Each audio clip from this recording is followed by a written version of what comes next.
Nauna na kami sa Isla Talo Udang, isa sa mga pagdarausan ng mga challenge para abangan ang mga susunod na pangyayari. At tila hindi lang ang mga castaway ang kailangang makasurvive, pati mismo ang staff.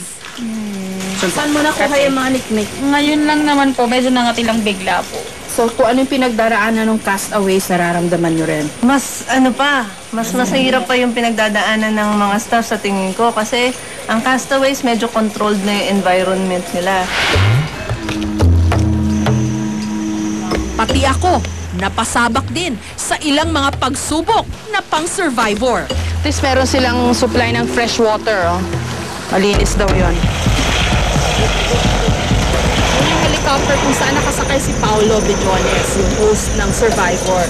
At pagbaba niya dyan, at pakikita niya yung mga castaways, doon palang i-announce na ito na yung umpisa ng Survivor. Dahil akala nila rehearsal nga lang. So, ayan, magugulat na lang sila. Nakapwesto na ang bawat isa. Inaabangan na lang ang hudyat ng pagsisimula. So, ito yung pinaka-control booth. Dito nandun yung director para dun sa pinaghandaang opening scene ng Survivor. Hirap nito directing the opening with the helicopters, fishing boats, the castaways, and a whole crew. Mas mahirap doon yung ang kausap mo mga Thai na hindi nagsasalita ng Ingles. So may choreography pa sila. So buti na lang magagaling yung mga Thai counterpart ng mga segment producers namin. Pati ang ilan sa mga namumuno ng GMA Public Affairs, hindi na rin magkandaugaga. Sila yung nag-mount nitong whole thing na ito, yung Survivor. How are you doing so far? Stressed, very, very stressed. Nakaka-tense po yung opening ng ano natin. Okay na ba? Naluluha kami sa dami ng kailangan i-coordinate. Sobrang dami. May chopper, may 10 boat, may 2 fishing boat, may 2 speedboat. And all of our radios died. Except for 3. Pero somehow it will all come together, I'm sure. No, it's looking good. It's looking good.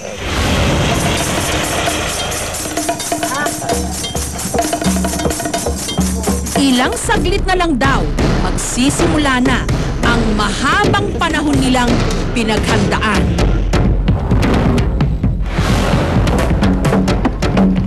Survivors! Welcome to Kota Rutao! Kailangan nyo lumangoy papunta sa isla. 5, 4, 3, 2, 1! Lahat ng mga castaways nasa dagat na! Good luck sa inyong lahat! Sa mga unang sandali ng Survivor Philippines, mismong mga castaways ang nagulanta.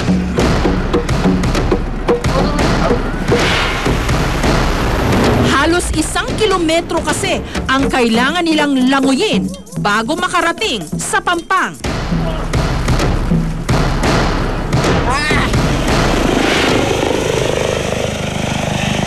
Tatago kami lahat kasi baka makunan kami ng camera na nandun sa helicopter na nag-shoot ng opening scene. Andito yung mga Thai counterparts ng GMA News and Public Affairs. Andito rin yung mga taga News and Public Affairs na nagmamando dun sa mga producers na nandun sa ground. Palapit pa lang po kami sa kanila lahat. Sa likod ng camera, lahat tensyonado. Bet! Huwag na masyadong sisigaw, ha? Si Paolo. Sumisigaw mo kang hindi na... May live lesson po yung mga... Respect! Nakasali na yung lima sa akin po. Aleli, stop second directive. Kasi ikaw doon ka magtago, ikaw din ka magtago. Jam, tambay na jam. Bahagyang humupa ang kaguluhan nung dumating na sa isla ang host ng Survivor Philippines, si Paulo Billones. Kaya dun sa mga marunong, nag-panic yung iba. The others naman, they wanted to save yung mga nalulunod. May mga iba sumakay sa bangka. Hindi nagtagal, isa-isa nang umahon ang mga castaway. May mga kinapos ng hininga. Samantalang ang iba, tila nabuhayan ng dugo. Thank you!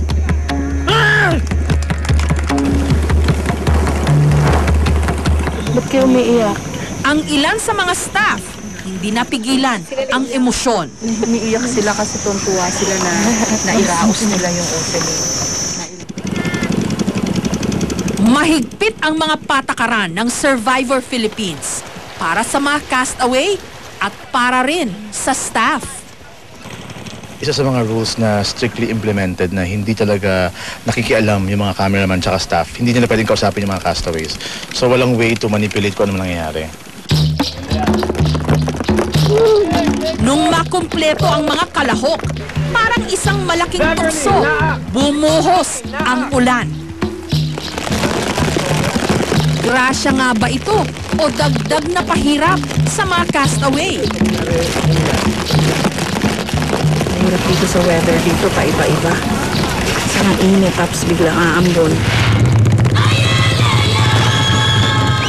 Nagsimula na nga ang tunay na laban.